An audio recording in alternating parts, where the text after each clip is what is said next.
Gareth and Ranjani. Ladies and gentlemen, I see you set me up even before I start. I must start by apologizing for my throat, my voice, and I'm a bit stuffy. It might be a strange apology coming from a doctor, but I must just assure you that I'm now retired. So I hope you can be patient with my voice. Thank you very much. May I thank the Daily Maverick and all its associates for inviting us to this gathering to share our views with regard to the coming local government election. The ANC takes the matter of elections very seriously as an opportunity to report to the electorate on the progress of and achievements in implementing the mandate given to us in the previous elections. We use the opportunity to evaluate the outstanding work that lies ahead still to be achieved. We believe the votes, like trust, must be earned and never taken for granted. State South Africa released its annual General Household Survey of 2015 last week and confirmed for us that indeed South Africa is an extremely different country from the country we inherited in 1994. Excuse me. The South Africa of today is better than South Africa of yesterday and yesteryear. Together with our people, we have registered many achievements that we should all take pride in. We make a distinction between unmet expectations and aspirations as opposed to research-based evidence of the general improvement of the lives of our people confirmed by statistical surveys and independent research. For those who care to find it, such data is available and should be used to expose negative narrative and ensure that we do not have the undermining of positive progress and strive and avoid those who thrive on creating panic and mislead people. We must always try and give an account which is balanced, which is helpful to build our nation. As the ANC, we do acknowledge that we have also made some mistakes from which we must continue to learn, and we want to emphasize that we have learned from many of the mistakes that we committed in trying to build. We'll try and build from the lessons of the past 22 years to improve our performance. Whilst we must accept criticism where it is due, we must also resist the temptation of those who would want to suggest there's no progress that has been made in taking South Africa forward. We have registered good progress despite the fact that 22 years is too short a time to build a country and undo legacies of colonial past. The upcoming government elections provide a great opportunity for us to further strengthen our program on social, political, and economic transformation. Our commitment to creating a non-racial, non-sexist, democratic, and prosperous country is once again renewed in line with our local government elections theme, together advancing people's power, local government is in your hands. So we're moving a step further in making people to be at the center of governance, and our call is simple, that our people must work with their ANC to ensure that it is indeed a true vehicle for efficient delivery of services. We have listened and heard citizens' concerned regarding the manner in which councillors were chosen in the past. It's for this reason that we have rigorously reviewed the candidate selection and involved communities in the process of nominating councillors for the forthcoming 2016 elections. This has helped the ANC to choose the best candidate to be public representatives. We've also had a call for councillors to be more visible and accessible to the communities which they represent, and as such, we have ensured that our councillors should reside in areas in which they were elected and hold regular meetings with our communities to give reports and get feedback. We'll monitor this and continue to improve on it.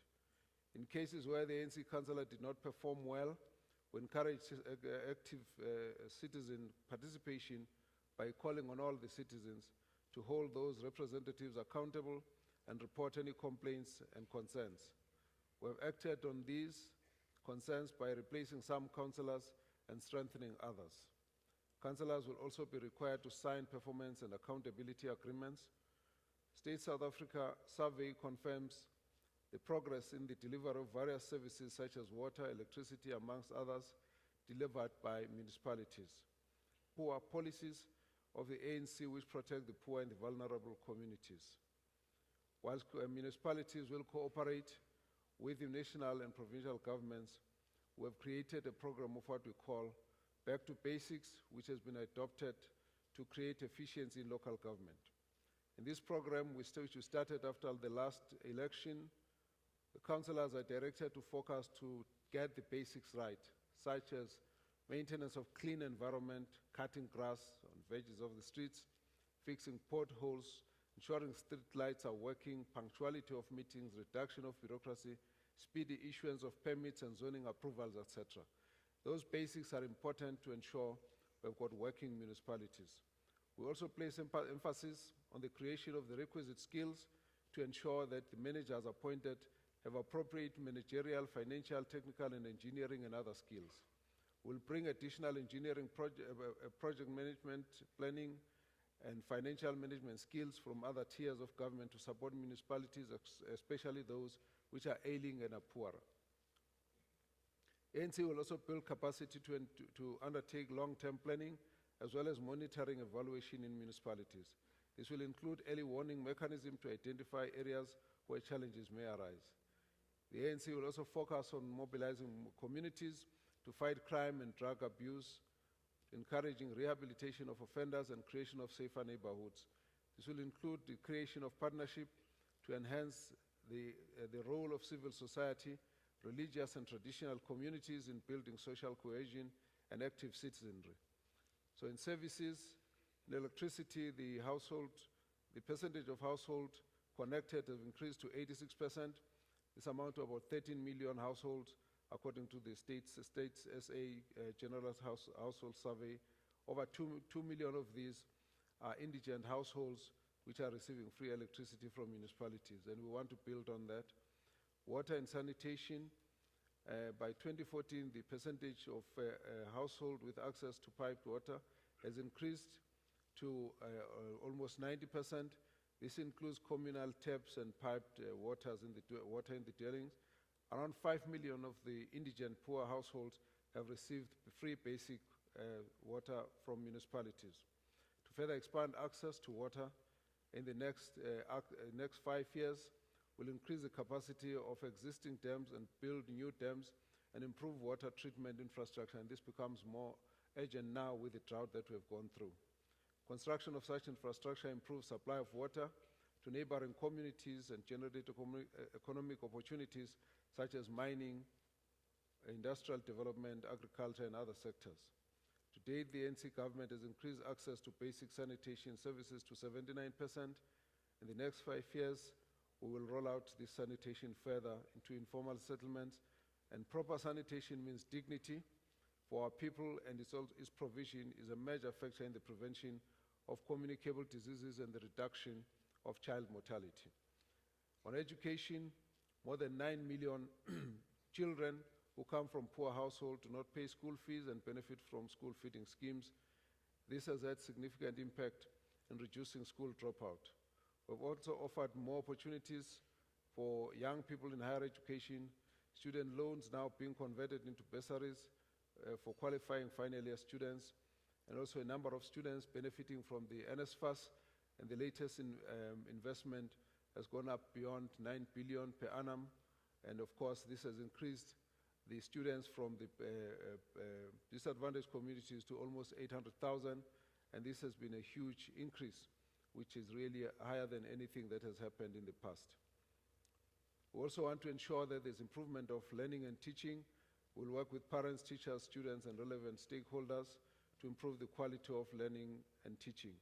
We challenge the teacher unions and Parents Association to show equal commitment in supporting the improvement of the quality of education. Public representatives must become champions of education. Councillors must assist in ensuring adequate services such as water, sanitation, electricity to schools, as well as mobilizing communities to protect education infrastructure. Local communities and leaders should also desist from allowing destruction of schools and other facilities during public protests. In health, municipalities work together with other levels of government to provide what is called municipal services. The most outstanding achievement in this area is a drastic improvement in the health of the citizens. Life expectancy has increased from 53 years to 64 years, which means that South Africans are much more healthier than they were 10 years ago, particularly as a result of the rollout of the antiretroviral program of 4 million people, which is the largest in the world. On the economy, we reiterate that the major enemy facing all our people in our country is the triple challenge of poverty and inequality and unemployment. We hold our elections in the midst of economic downturn. The economy has shrunk to grow at less than 1% and has shed thousands of jobs in retrenchment, closure of companies, lessening of investment flows. In terms of our NDP, we need to grow at over 5%. And in the context of this, excuse me, we are concerned about the results that have just come out recently, and we are determined to turn this situation around and ensure economic recovery and attract more investment. Unemployment is worse amongst the youth and women in rural and peri-urban areas.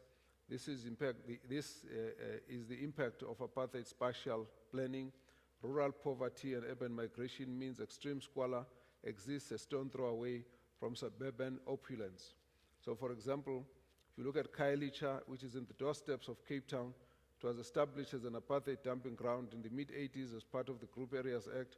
In the last 10 years, the population has risen from 400,000 to 2.4 million, and 50% of whom are under 19 of age. Unemployment is about 73%, and 70% of people there are in shacks. The slow rate of growth has resulted in justified concern among South Africans about possible relegation to junk status. To this end, government has moved with speed to effect fiscal consolidation whilst protecting the services to the poor and the vulnerable, investing in infrastructure, and engage in consensus building initiatives with business and labor to ensure industrial harmony and build confidence. These efforts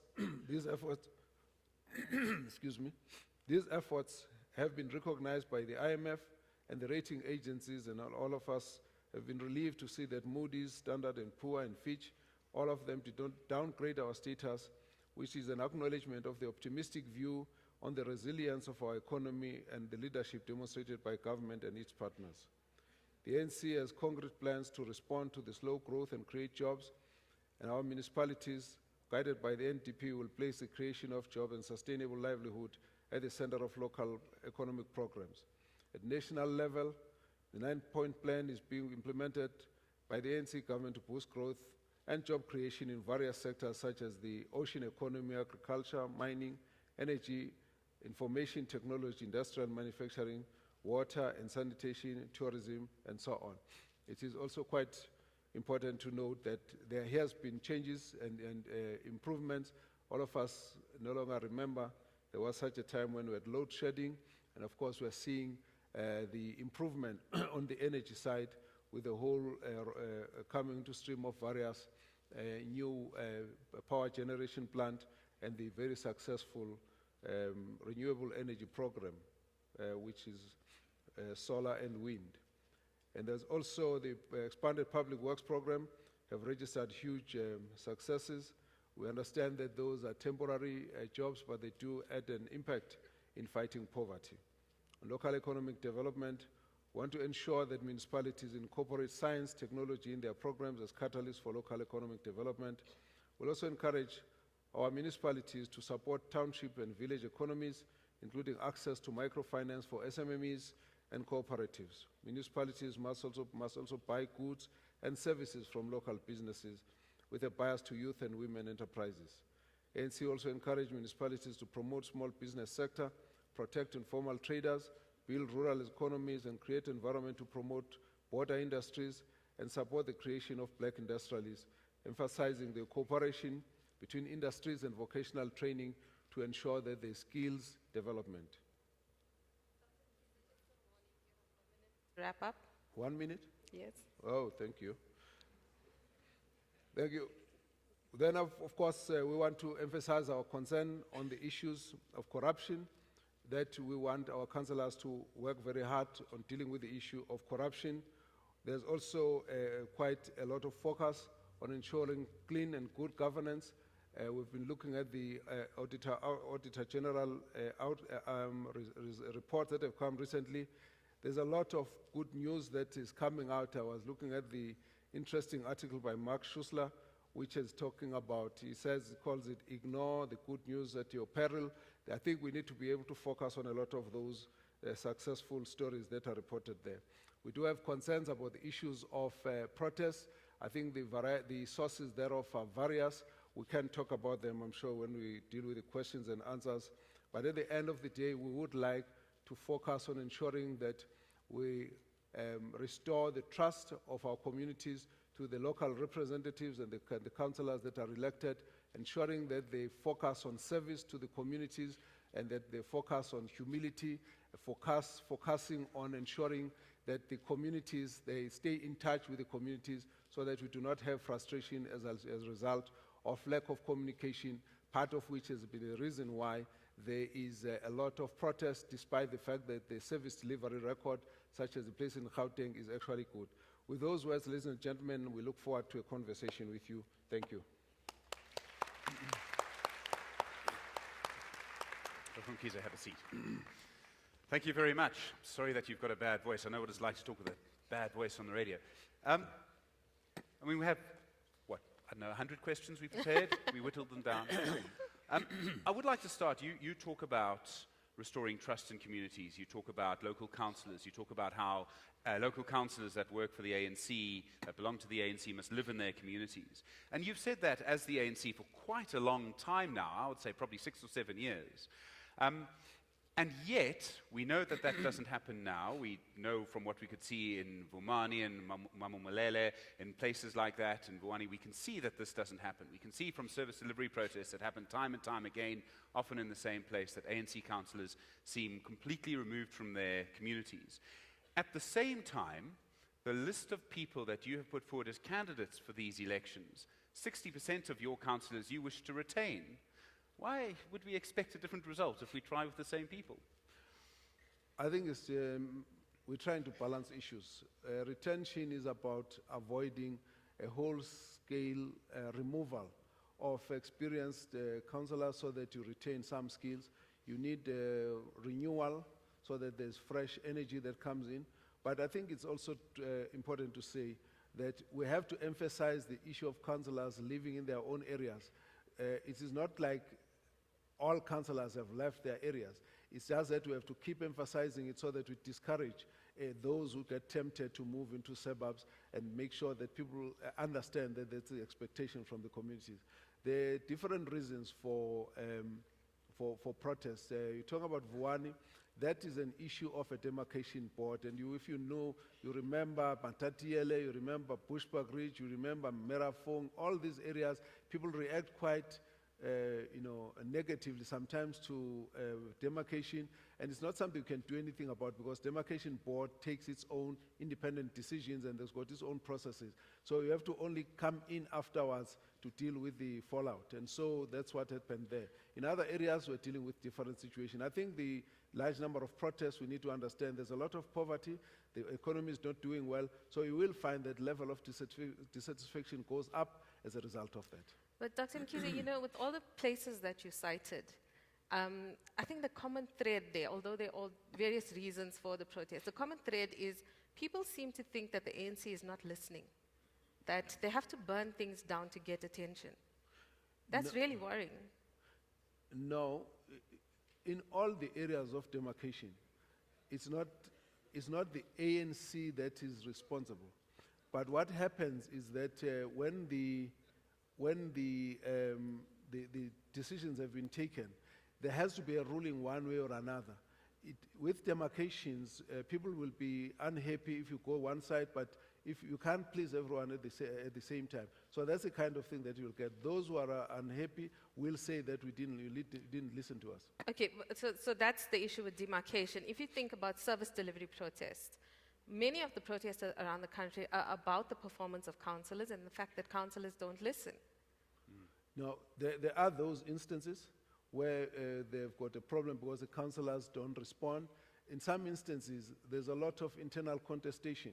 That's why you would sometimes see that the people are protesting against an ANC councillor wearing ANC t-shirts. Sometimes even the contestation of position inside does create a targeting of the sitting councillors. So it's quite a combination of issues. But we have to say that where people are concerned about lack of communication and that there's no response, in the one instance where you're finding the councillors being responsible, we have to act on those. There are instances where it's just the constraints on the available resources, where people cannot get what they need simply because the budget can't afford that.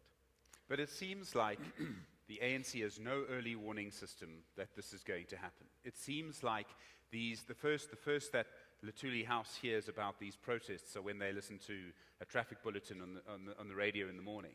It seems like there's no mechanism that tells you that you know that this is about to happen or that people are angry. And we see evidence of it all the time. I mean, I think the question we're both trying to get to is that we don't see any evidence that the current situation is going to improve because the mechanism, what you're trying to put in place, has been tried before and seems to have failed. The issue of early warning mechanisms does belong to the area of governance. You have to have the issue of the municipalities that as an administration have to deal with issues. You have to deal with the issue of the police, who also have to deal with issues where there are issues of unrest. So Luthuli House does not play a direct role in management of those issues. Where I agree with you is that you do need a lot more early warning signals to be able to intervene. But I think it's an important issue that it's a thing that we need to do to empower municipalities, even at provincial and local government levels. Okay, so when this local government election, there has been a lot of turbulence in the country. There's been a lot of protest action. There's a lot of turbulence within the ANC. There's been battles over election lists. Why is it coming to the stage where people are killing each other to become a councillor? That, for me, is a criminal issue. So we have to just act on it on the basis that it doesn't matter how much contest there is, it doesn't matter how much people dislike each other. Once there is crime involved, it has to be taken as issue of criminal action that needs the police to get involved. And in the context of all of that, we are dealing with the grievances that are coming from our selection processes. It's always expected that there will be some aggrieved party, so there's a process that we use to be able to deal with those. We've addressed a lot of them. There are still some that are still outstanding. Okay, but the contestation, the reason people seem to be killing each other is not because they want to carry out the mandate of the ANC. It's because they want access to power and resources. That surely is not the kind of cadres, in your speak, that the ANC wants in its ranks. It's not the kind of people that you want serving the people of South Africa. Where we've got proof that people have killed each other because of that, we've got no choice. We have to be able to act and deal with those. And specifically, you see, the recent cases that we're talking about, we're still going through police investigations. So that's when you will be able to know what is happening. But even in areas where the ANC has found that there are problems, the ANC has to act on those. Do you think people in the ANC trust the police? Benengent Lemers is an honest man.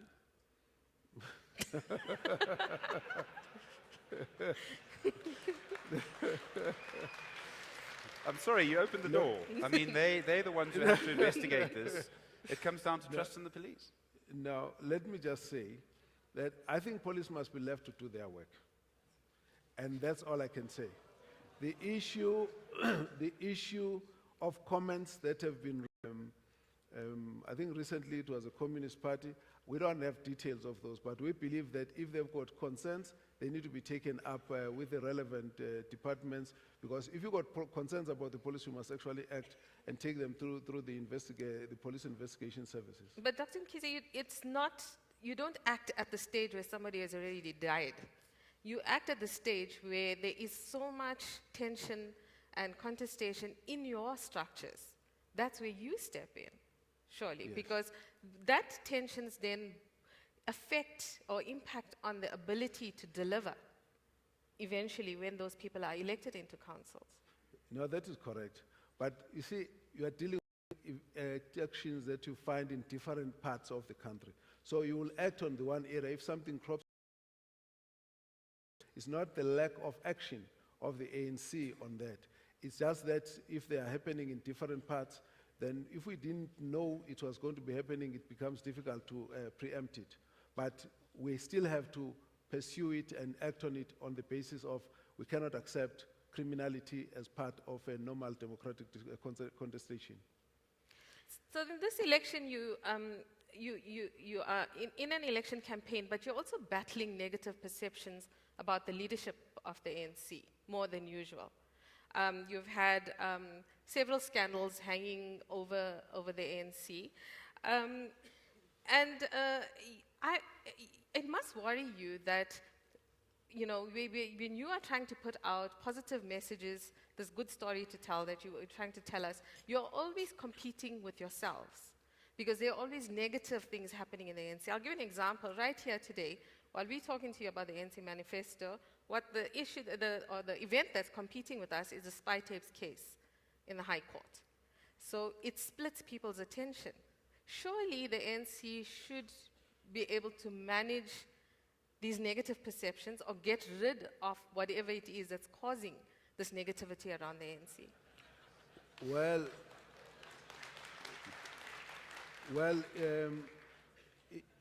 In a way, it is easy to say so. However, if you have got a party involved in administration, there are going to be all sorts of mistakes that will happen. There are all sorts of issues that will arise that will always be competing with whatever program that we are trying to implement. And so all we have to do is to manage whatever has come at that point and prevent as much of what you don't want to see happening. But on a situation like this, these are political issues that have dragged on for a long time and that you can't change, as it were. But you can change it. Sorry? You can change it. You're the ANC. You can change it. Well, how do you change it? Because the issue here, you are talking about the spy tapes, it's an issue that's come back quite a long way, and it's playing itself out in courts there, so there is the way you're going to stop court processes. But you have to admit, Dr. Mkhize, I mean, in case your recall is failing, that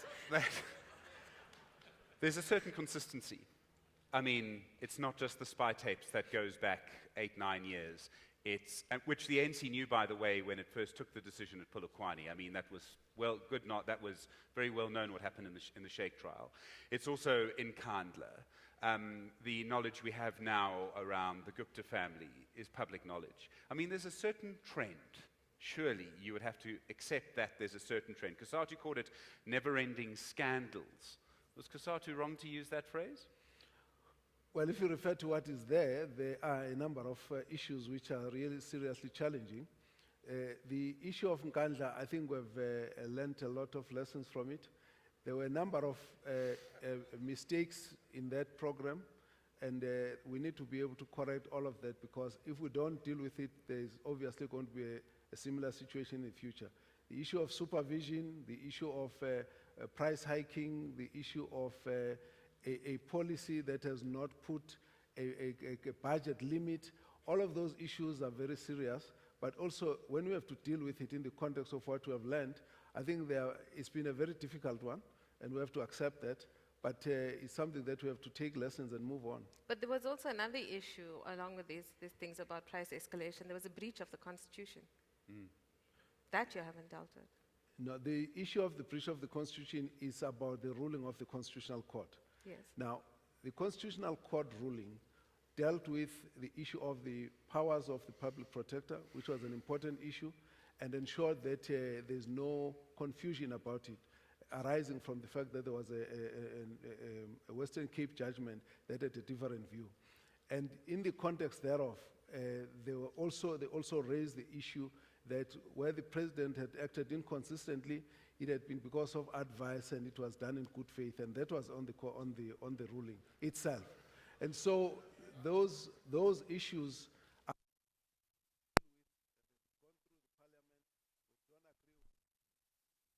been done. Some people wanted the president removed, and we didn't think that would have been helpful. But at the end of the day, again, in the issue which was a concern, there's a section 89, which is about the removal of the president, where the court did not rule as far as. And therefore, we believe that the issue had to be managed as a political issue, which is how we had to handle it. It's harder to represent the ANC now than it used to be, eh? Well, I can say that it will be hard to represent any party. The South African politics is maturing. There's lots of challenges, and it's going to be difficult increasingly. You know, South African politics is different. ANC gets 62%. If you go to Europe, the situation is very different. It's 30s, 40s, and that's because with the maturing of democracy, it becomes harder and harder to deal with all constituencies, but that should be a normal thing. No, it's a fair comment. Shall we move on to something easy like the economy? I thought you were going to say I must now go. No. We still have you for a little while. You spoke about the National Development Plan. You said it's being implemented. What evidence is there that the National Development Plan is being implemented? Well, let's start with the first issue, the infrastructure. That's one of the very strong issues that has been focused on, and a huge amount of expenditure has gone in. Part of the Moody's rating and the Standard and all the other ratings has been about the fact that they're seeing that there's unblocking of obstacles and that infrastructure remains a positive thing. There was an issue that was raised around the area of how do you work together to create growth, which was about creating a social compact and building confidence. A lot of discussion is going on right now between government and private sector, and that is really about how to deal with all of those issues. And it's about talking about issues of labor reform, about how to limit the violence around strikes and so on. That is going on. There is work that's being done in what they call the Operation Pagisa. It's taken up a number of sectors and pulled together government and private sector in what they call laboratories to pull work together. There's reports which have been done by Mkhize that has actually taken out of the NDP and picked up a number of top 5 sectors which can be built upon to achieve 3 million job opportunities in the next 15, 20 years. All of that is being integrated in the program of recovering the economy in the 9-point plan. Okay, but the Deputy President and the Finance Minister were speaking earlier this week, and both of them identified the ANC's failures in implementation as a major hurdle to economic growth. So there is some acceptance or acknowledgement even within the ANC that this is a problem. I think the issue is a matter of degrees. Is it being implemented? Yes. Is it being implemented to the extent that we would like it to be? I think a lot more work can still be done. It's obvious, I mean, what investors want is stability. South African investors, whether they're investing their money here, overseas investors. Are you confident there'll be no more shocks in the next year or two? Well, as you say, shocks are unexpected. So you were caught off guard then? No. There's nothing in my mind that makes me feel that we should be having any reason to be shocked or even instability. But sometimes things burst out. We've seen some terrible things that have happened. They were not planned and they were not anticipated. Apparently it's called 9/12, this terrible thing that happened. Well, you must admit that whilst that might have been shocking, nobody really expected or could anticipate the level of the reaction from the market, but it was corrected within a short space of time. No, but that's the point about economics and politics and the relationship between the two, is that one dovetails with the other. You're supposed to anticipate the impact of making a major cabinet change like that. Yes, if you didn't anticipate it accurately, then you correct it as soon as you find out. But then once you correct it, you don't keep saying that I still preferred the other guy. No, well, look, let me not even go into that because it's a matter of how the matter got reported. You see, no, that is how the matter was reported. The point of the matter is today, but it comes from the same party. So I think that we need to give him a bit more support and not continue to create a kind of schism, because the budget that the minister presented, he had the support from the ANC, from the president, or from his cabinet. And without it, you can't implement it. And so that is the role that we have to play to ensure that there's stability around everybody. There are some things that come up and that are a bit of an irritation when we have to deal with the issues of SARS and the Hawks. It becomes an irritation because these are intra-governmental rivalries that must be managed backstage. We shouldn't be seeing all of that. So it becomes an irritation. But it's not because somebody is sitting there and there's a plan to cause all these kind of problems. So we need to manage those things better. But at the end of the day, I think people were shocked when they saw the picture of the president and the finance minister together, as though these people don't meet. But every Wednesday they're sitting together in cabinet. So the point about it is that, sometimes it's good to slant issues in a particular way, but as we speak here, no one is under any illusion that it's a sensitive relationship that we have to build on creating political stability, on creating a closer cooperation between government and the private sector and the labor. So that is a formula that we have been able to work on, and we need to move on with it. So this irritation you talk about, are you not able to say to your comrade Nathi Nhleko, please stop irritating the finance minister? It's a bit difficult to be ANC. If you go in and start getting into that, you'll be the first one to say the ANC is interfering. When you stay far, you say, why is the ANC staying far? It's a catch-22 situation. But the point about it is that we all have made the point. It's not helping anybody in South Africa to have this kind of squabble that seems to be ongoing. Yes, there can be investigations, fine, but why should we get involved in all of that? Why should it end up affecting anybody? So the point at the end of the day is that we have a role to play, but we can't be seen to be stepping inside the government and starting to manipulate things inside government. You'll be the first one to criticize us. Dr. Mkhize, I'll put some cards on the table here. You're someone I respect immensely. I mean, we don't know each other that well necessarily, but you're someone who I've followed for a long time, and I have great respect for you and what you do and what you've done. And something that I think has shifted since December is that almost all of us feel quite depressed about the future of the country in the way that we didn't in November. We feel poorer. And there's evidence as to why we feel poorer, because we are poorer. Now, a little bit of that is the drought, but only a small part of it. I think what's happened, and it's a middle-class audience with us today. I mean, let's just put our cards on the table there. But I think we feel, with the sources of information that we have, that life for us is about to get tougher, that we're led by someone who, I mean, I can't ask my son to emulate our president, okay?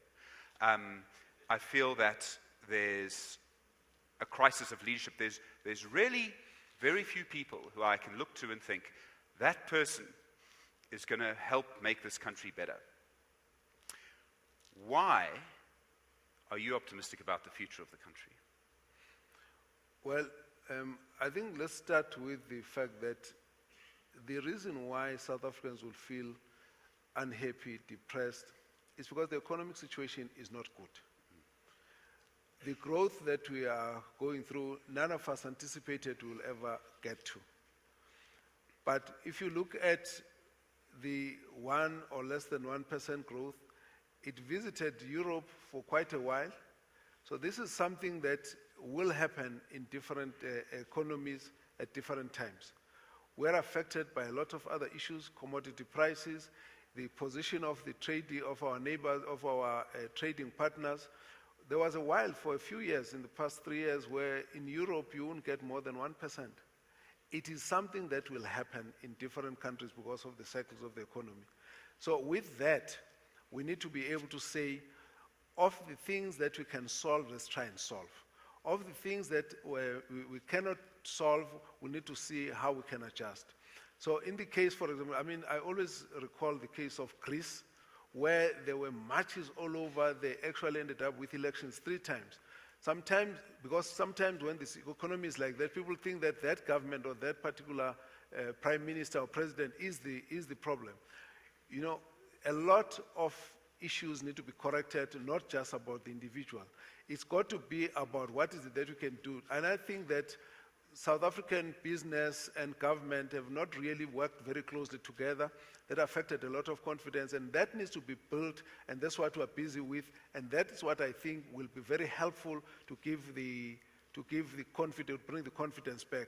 So when you're asking why should we be a bit more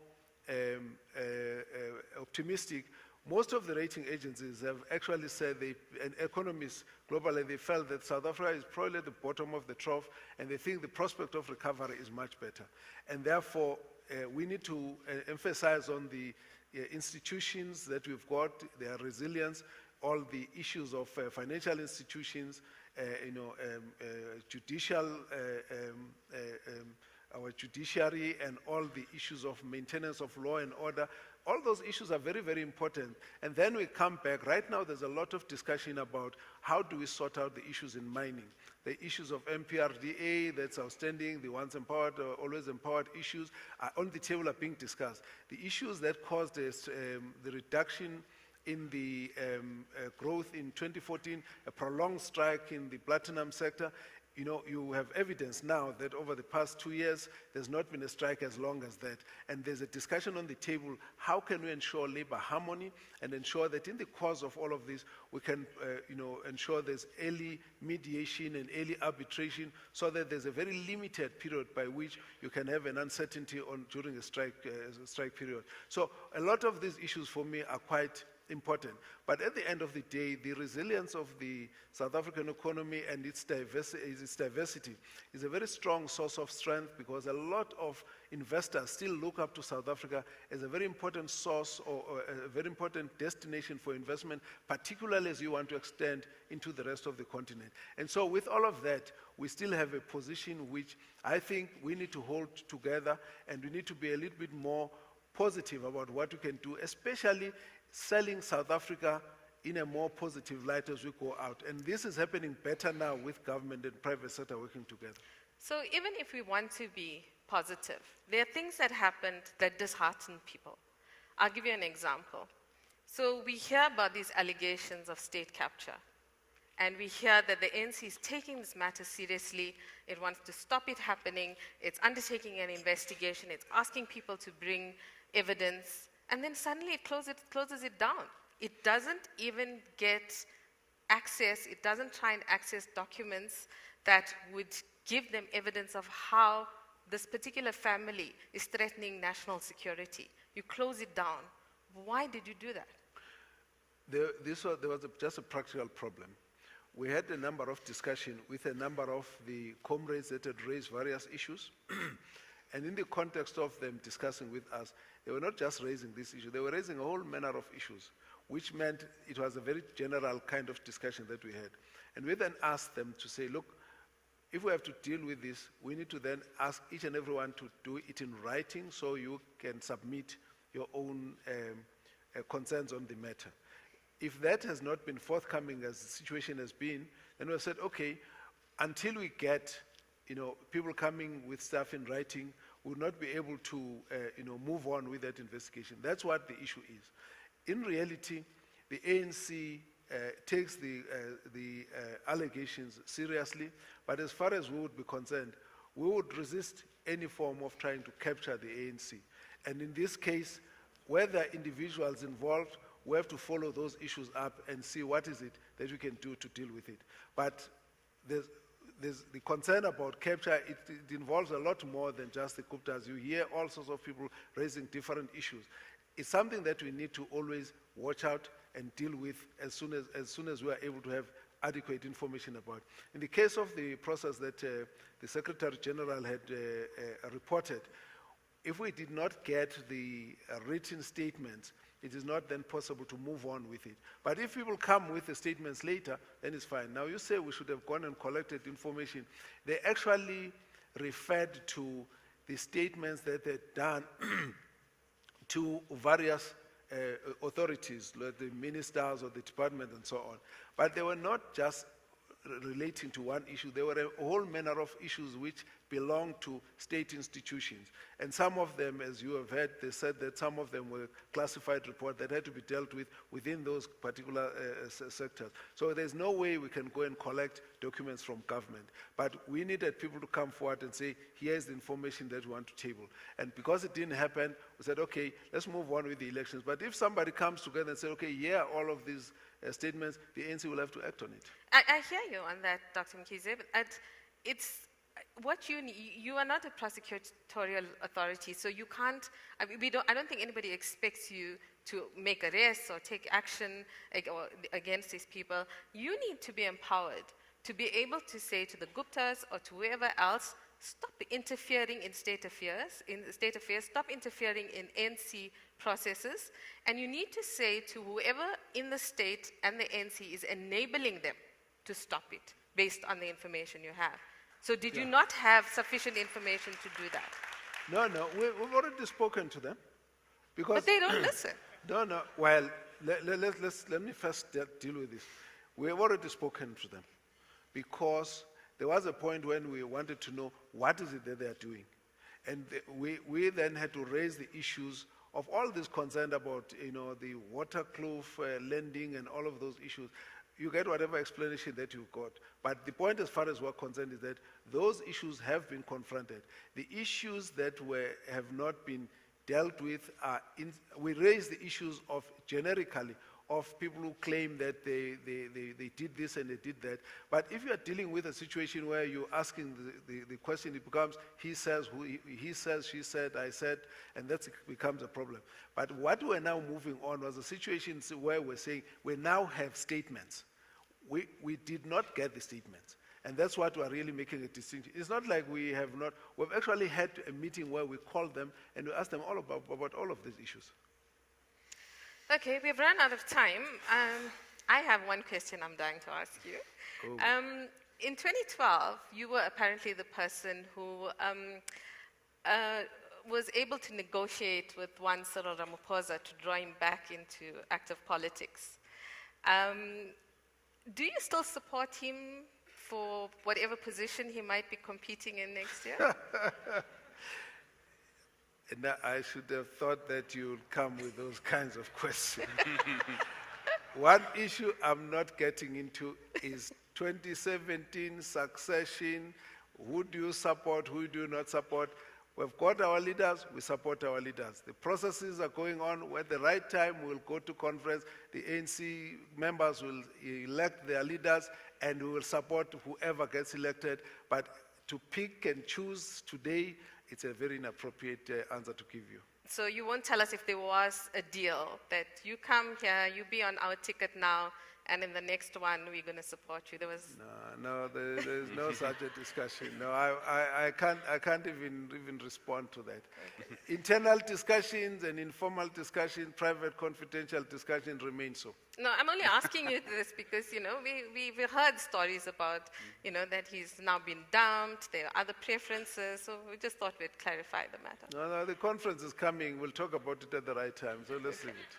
That's a deal. We hope that you'll be here with us next year when we have the gathering, because that will definitely be on the agenda. It will be easier for you if you get a membership card, then you'll be inside and you'll know what's happening.